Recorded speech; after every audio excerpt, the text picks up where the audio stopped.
Why do some people move through life seemingly unaffected by trauma, whilst others are deeply impacted? Now, this is a really fascinating question. And they've done twin studies and various other studies where people have been brought up in the same environment by the same parents in the same household. And yet, one person may go on to develop developmental trauma or severe trauma, and another may not. Yeah? And there can be many different factors that can impact on that.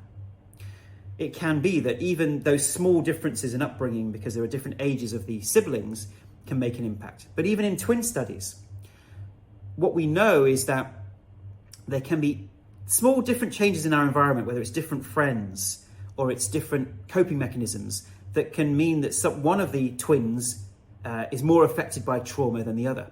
Now, that doesn't mean we blame ourselves. It is what it is. We were a child. We didn't know what we were experiencing or how to move through it.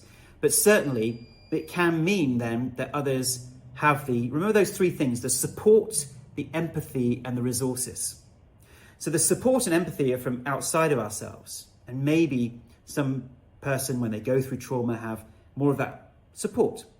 And then thirdly, resources. What internal resources do we have to manage those challenging situations, to stop them from just becoming mildly traumatic to then severely traumatic and then staying as a legacy in the brain?